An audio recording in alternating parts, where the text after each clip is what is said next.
नहीं था कि ये 38% लड़कियां मुसलमान हैं। इस साल मैंने आंकड़े मांगे तो वो 58% हो गई है। डर किस बात का? इसी तरह हिंदू लोग, जो हिंदुओं के कुछ ऑर्गेनाइजेशन ये फैला रहे हैं कि साहब हिंदुओं को खतरा है। अरे जब 600 साल में हम 85% से कम नहीं हुए तो आगे हमें किस बात का खतरा बतला रहे हो कि हम कम हो जाएंगे? तो मेरा कहना है कि दोनों ग्रुपों ने अपने पॉलिटिकल एडवांटेज लेने के लिए इस मसले को आगे बढ़ाया। और मैंने इस किताब में अपने एनेक्डोट मैंने समझा कि मैं इस काबिल हूँ, क्योंकि मैं जिस मोहल्ले में पैदा हुआ उसमें 40% मुसलमान थे। वो भी अशराफ नहीं थे, इलीट क्लास के लोग नहीं थे, वो थे धोबी तेली, जिनका कोई ग्रेजुएट नहीं हुआ आज तक, और वो अपने बच्चों को स्कूल में पढ़ा रहे हैं। मैंने उनसे पूछा क्यों पढ़ा रहे हो? बोले बाबूजी बच्ची पढ़ जाएगी।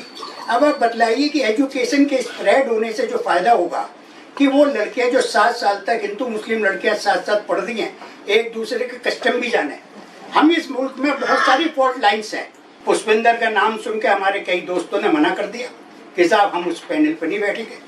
जितनी बातें हैं ये एक अच्छे खुशनुमा माहौल में कबाब के ऊपर, बिरयानी के ऊपर, शेर शायरी के बीच में ये अच्छी लगती है।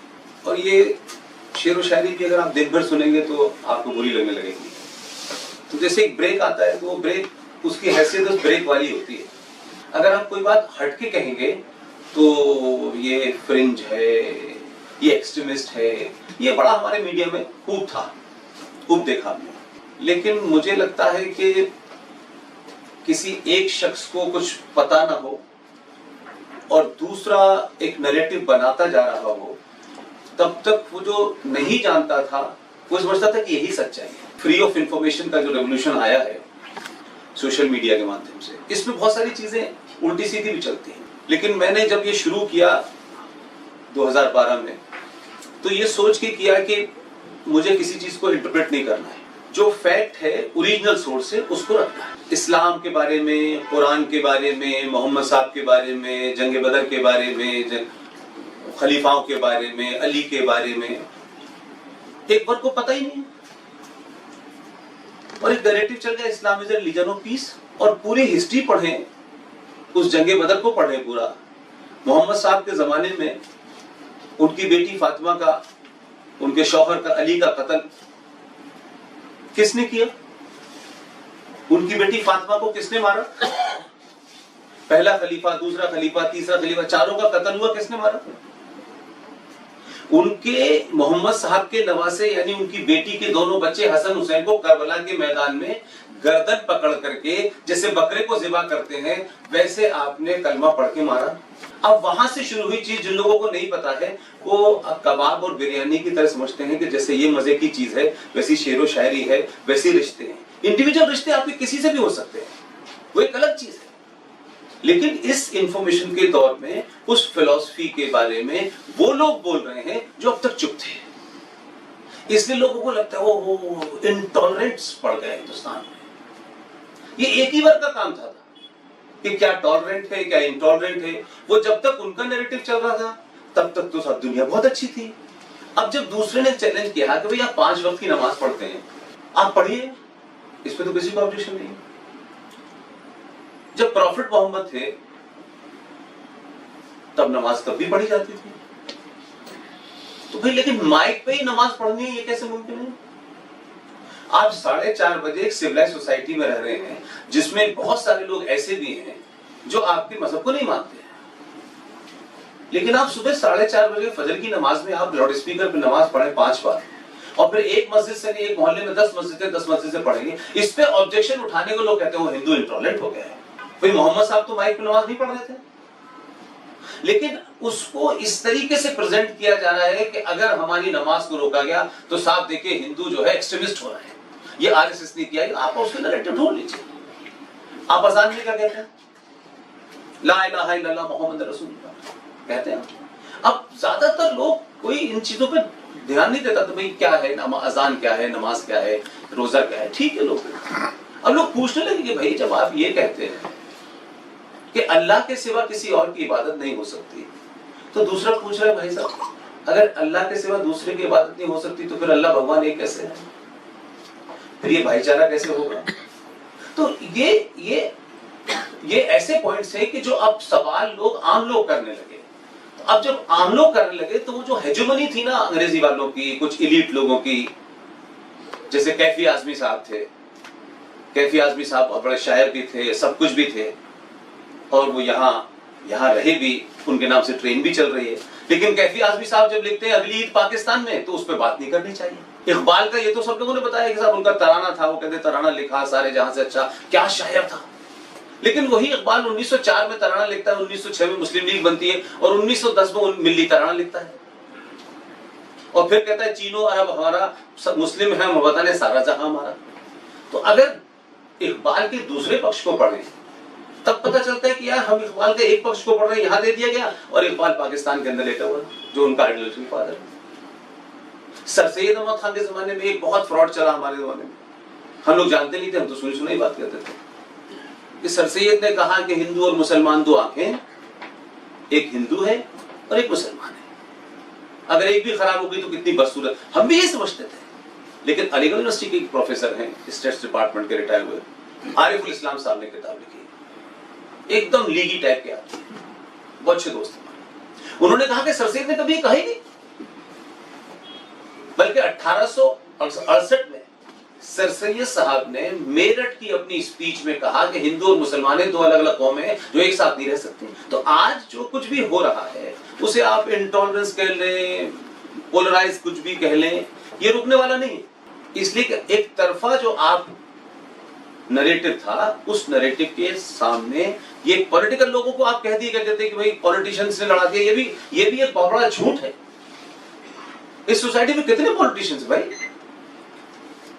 करोड़, 2 करोड़, 5 करोड़, 10 करोड़, भाई 140 करोड़ लोगों को लड़ा रहे हैं। ये पहली बार मैं देखता हूं कि सोसाइटी तय कर रही है, समाज तय कर रहा है कि नेता का मुद्दा क्या हो। इसलिए आप कॉन्स्टिट्यूशन की बात करते हैं तो कॉन्स्टिट्यूशन वहां तक तो अच्छा लगता है, फिर उसके बाद खराब लगने लगता है। आज भी कॉन्स्टिट्यूशनली और इस भारत की पार्लियामेंट में, I am not talking as a Hindu, Bharat का संविधान और भारत की पार्लियामेंट ने, जबकि पार्लियामेंट के अंदर जब संविधान बना था उस वक्त, तब तो बताया गया कि साहब इसमें सेकुलरिज्म की जरूरत नहीं है, उसमें डिबेट हुई, अम्बेडकर भी शामिल थे, उसमें नेहरू जी भी शामिल थे, उसमें पटेल भी शामिल थे, सबने मना किया कि सेकुलरिज्म की जरूरत ही नहीं है भारत को। उसमें अम्बेडकर का कोट है बहुत स्ट्रॉन्ग, उन्होंने कहा कि भारत में तो हजारों साल से अनेक दूसरे लोग आए, अलग मजहबों के लोग आए, वो यहाँ बसे रहे, न किसी ने उनकी पूजा पद्धति की वजह से मारा, न किसी ने काटा। भारत की मिट्टी में और हिंदुस्तान के सनातनी के खून में जो सेकुलरिज्म है उसे इस संविधान में लेकर छोटा मत कीजिए। लेकिन वही संविधान जो अम्बेडकर ने 1950 में बनाया था, 24 साल के अंदर उसी पार्टी, ये भी नहीं कि किसी और पार्टी ने, 24 साल में उसी पार्टी को अम्बेडकर का संविधान कम्युनल लगने लगा, और आपने रात के अंधेरे में 42nd अमेंडमेंट के तहत आपने सेकुलरिज्म और सोशलिज्म प्रीएम्बल में डाला। तो अम्बेडकर की जिस किताब को सुदेश भाई ने कोट किया, अम्बेडकर की एक और किताब कोट करनी चाहिए जो बाहर नहीं आई, और उस किताब में अम्बेडकर ने इस्लाम के ऊपर कम से कम 20 पॉइंट ऐसे कहे कि आज के दौर में अगर कोई रिपीट करते तो दंगा हो जाएगा। लेकिन मैं अपनी हर स्पीच में कहता हूं, और ये भी कहता हूं कि अगर ये दंगा करा सकती है किताब अम्बेडकर की, तो उसमें बैन लगाओ। अम्बेडकर की लिखी किताब है, किसी XYZ की लिखी किताब नहीं। तो सेलेक्टिव स्टडी और सेलेक्टिव नरेटिव और सेलेक्टिव किताबें बताई गई इस देश के अंदर। अब वो दूसरा पक्ष है, क्योंकि वो अब तक इस चीजों पे ध्यान नहीं देता था, पढ़ता नहीं था, पढ़ने लगे लोग, तो अब वो एक माहौल ऐसा बन गया कि लोग कहते हैं बहुत हालात खराब हो गए। तो कभी कोई मोदी को जिम्मेदार ठहरा देता है, कोई RSS को जिम्मेदार ठहरा देता है अपनी अपनी सुविधाएं से, लेकिन सच बात नहीं करता। और अगर पॉलिटिशियन ये चाहते, तो मेरा मानना है कि आज हिंदुस्तान का कोई भी टेलीविजन और अखबार देख लीजिए, कौन सा ऐसा टेलीविजन है, और एक तो बहुत बड़ा ग्रुप है जहां अंग्रेजी में खाते हैं, अंग्रेजी में सोते हैं, उस अखबार की जो पूरी ग्रुप है, उनके अखबार के चैनल की जो मेन एडिटर है टेलीविजन की, वो राष्ट्रवाद नाम का प्रोग्राम करती है। किस चैनल के अंदर आपको चीजें नजर नहीं आ रही, वो तो फिर भी थोड़ा सा बचने की कोशिश कर रहे हैं। ये सिर्फ इसलिए हो रहा है कि आप सालों बाद आप पढ़ पा रहे हैं चीजों को, आप तक चीजें पहुंच नहीं रही थी, कुछ ही लोग पढ़ते थे। इसलिए कोई, मैं ये नहीं मानता कि कहते कि कुछ भी ये जो पोलराइज हुआ है, ये हमारा आपका रिश्ता, बहुत सारे लोगों का रिश्ता रहेगा, हम भी बहुत सारे लोगों को जानते हैं, जहाँ पैदा हुए थे वो भी आज भी जीवित हैं, उनसे बातचीत भी होती रहती है, वो एक अलग चीज है। लेकिन हम जब ऊपरी सतही चीजों के ऊपर कोई बड़ी मीनार बनाएंगे तो वो लंबे समय तक नहीं चलेगी। 47 में देश बटा, 47 से आज फिर आ गया यहाँ पर, और आज वही स्थिति है। तो बदला क्या फिर? तो जब बटा था तो ईमानदारी से नहीं बटा था। तो it was Ambedkar who said in his book partition Pakistan और पार्टीशन ऑफ इंडिया में पेज 133 पे कहते हो कि जब तक भारत की धरती पे एक भी मुसलमान है, ये पार्टीशन अधूरा है। ये अम्बेडकर के वर्ड है, ये अम्बेडकर के वर्ड है 324 पे कि भारत का मुसलमान कभी भी हिंदू सत्ता के नीचे नहीं रह सकता। ये मैंने नहीं कहा। और अम्बेडकर ऐसा नहीं है कि 2014 में पैदा हो गए थे, उन्होंने लिख दी किताब। तो ये जितनी भी चीजें हैं, इस डिस्कोर्स से लोग डर क्यों रहे हैं? अगर ये गुबार था और उसको कुछ लोगों ने अपने इंटरेस्ट के लिए दबा दिया था, तो जब तक ये पूरा नहीं निकलेगा ये होता रहेगा। छोटे पैमाने पे, बड़े पैमाने पे लोग इसको साइकोलॉजिकली नहीं देखते हैं, इलेक्शन के पॉइंट से देखते हैं। नरेंद्र मोदी का इस देश में प्रधानमंत्री के पद पर पहुंचना ये किसी पार्टी वार्टी और संगठन की बस की बात नहीं थी।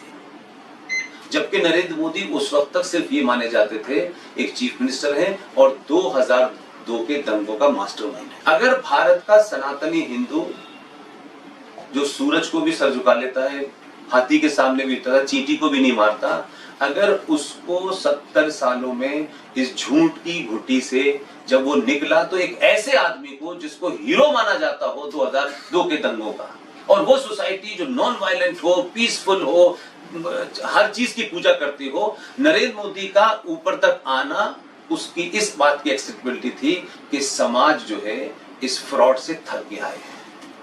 हिंदू मुस्लिम भाई भाई, हिंदू मुस्लिम भाई भाई, ये भाईचारा है, ये भाईचारा है, फलाना है। भाईचारा और भाई कौन है और चारा कौन है, ये इस देश को पता नहीं चला। सारे धर्म बराबर है, ये दुनिया का सबसे बड़ा फ्रॉड है। तो हम झूठ कितना बोलेंगे भाई? उस झूठ का नतीजा है कि आज लोगों को पता चल रहा है। और मैं नहीं कह रहा कि इरफान हबीब ने किताब लिख दी। अब इरफान हबीब साहब जो थे वो पता नहीं शिवाजी के जमाने कहां खड़े होकर देख रहे थे शिवाजी को। अब उन्होंने कितनी रेफरेंस की किताबें ली होंगी, लेकिन उनका नैरेटिव था, उनकी अपनी किताब में लिखा गया है मॉडर्न हिस्ट्री की, जो आप यूपीएससी में पढ़ाते हैं। अब अगर आपका बच्चा पढ़ने जाए, आप बहुत हिंदूवादी भी हो, और आपका बच्चा यूपीएससी में मॉडर्न हिस्ट्री की किताब पढ़ेगा और उसे लिखना पड़े शिवाजी के बारे में, तो व्हाट ही रोट, उन्होंने लिखा है कि Shivaji was a mountain rat, लेकिन किसी को फर्क नहीं पड़ रहा था। लेकिन जब लोगों को पता चल रहा है जिनका वो हीरो है, तो बवाल हो रहा है। और ऐसा नहीं कि आज भी बोला, महाराष्ट्र के अंदर मेरे अपने सामने, मेरे इसी दौर में महाराष्ट्र में वहां की जो महाराष्ट्र स्टेट एजुकेशन बोर्ड में एक किताब सोशियोलॉजी की चलती है 8वीं क्लास में।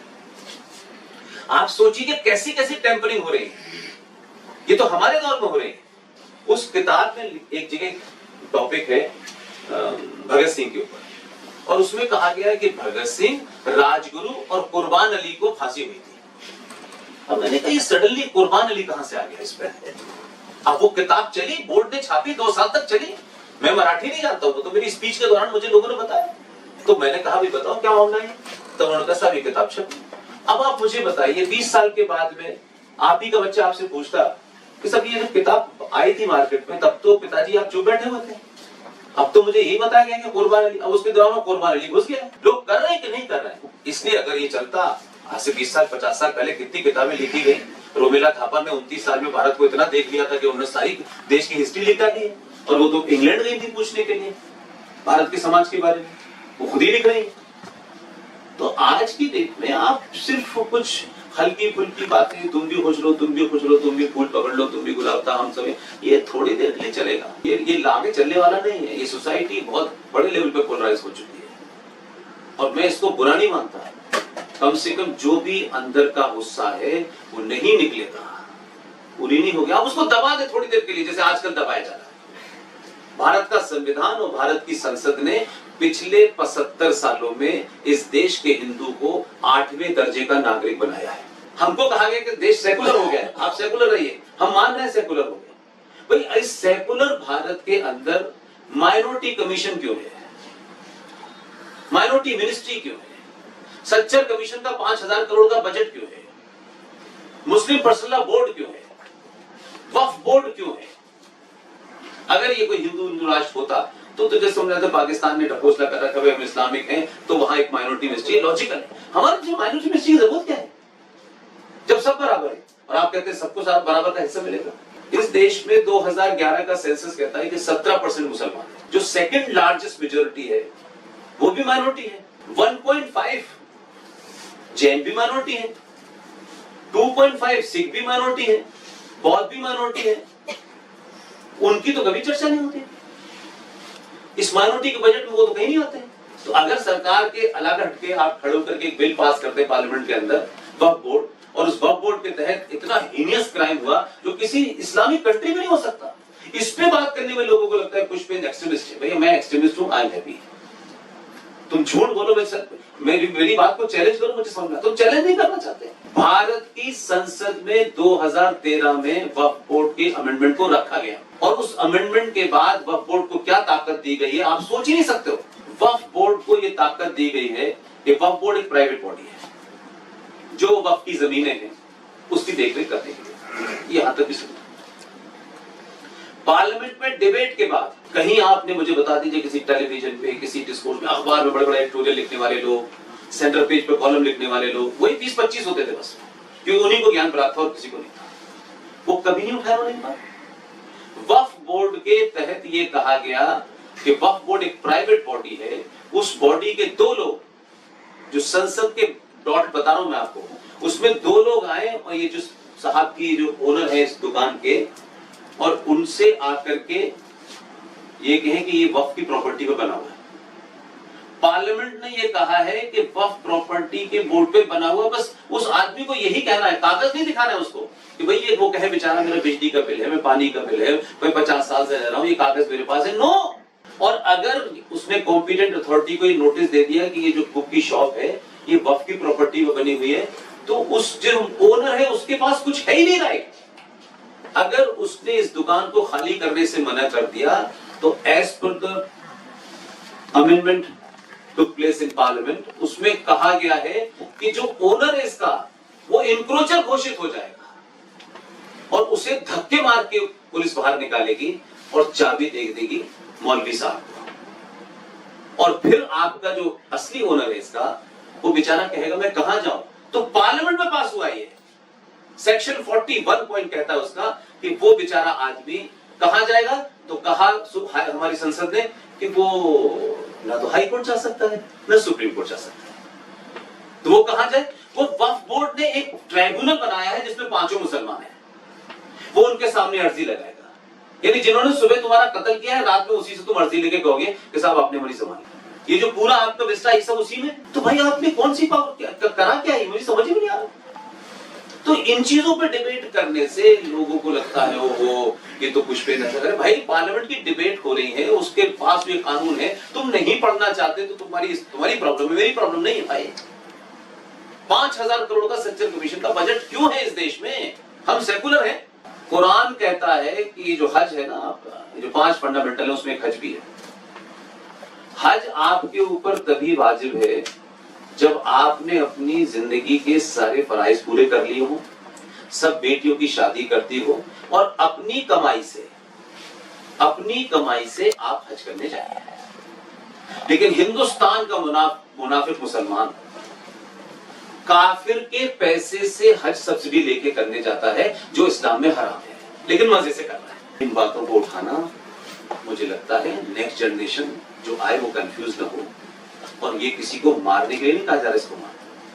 आप इस डिबेट पे नहीं आना कि भाई इतना ही पीसफुल था तो भाई पहला खलीफे का हत्या, दूसरा की, तीसरे की, चौथे की, और अली को सिर्फ मारा ही नहीं, उनको मार के उनकी गर्दन से फुटबॉल खेली गई है। उनके खानदान को लेकर के शाम की गलियों में नेजों पे नंगा करके घुमाया गया है। अगर हम उसके बारे में बात करें तो ये इंटॉलरेंस है भाई। तुम राम और सीता के बारे में कुछ भी कहो, तब भी हमने किसी को नहीं मारा।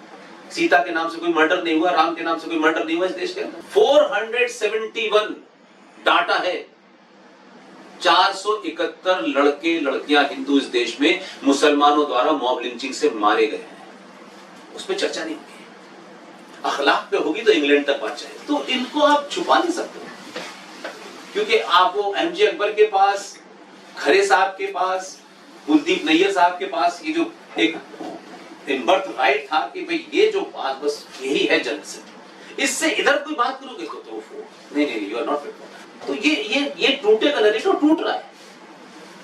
इसलिए आज की मीडिया को आप देख लीजिए ना, मीडिया कर क्या रहा है। जब आपका तब भी आप तो ये कर रहे थे ना। तो मैं पॉलिटिक्स को नहीं इतना जिम्मेदार मानता। सोसाइटी ड्रिवन देश चलना चाहिए। पहले नेता सोसाइटी को चलाते, अच्छा आज से सेकुलर हो गए, देश मर गए, जिसके भाई बहन मर गए 1947 में, उनसे कहा जाता तो भाईचारा हो गया, अब सब खत्म हो गया। That is not possible. तो अनिल भाई की ख्वाहिश है कि ऐसा ना हो, लेकिन मेरा मानना ये खबर नहीं है, ये बहुत बढ़ेगा भी, इसलिए कि एक तरफा चीजें कभी नहीं चलती हैं, घरों में नहीं चलती हैं। बहुत लंबा चला दिया हम लोगों ने। और वो तमाम लोग जो कहते थे हम बहुत लिबरल हैं, वो कितने एक्सपोज हो रहे चौराहे, उनका लिबरलिज्म भी नजर आ रहा है। Thank you very much. देखिए, पुष्पेंद्र साहब ने जो बात कही, इन्होंने आर्गुमेंट दिए, तर्क दिए। इस मुल्क में एक बड़ी अजीब बात है कि तर्क आप किसी भी तरफ घुमा लीजिए।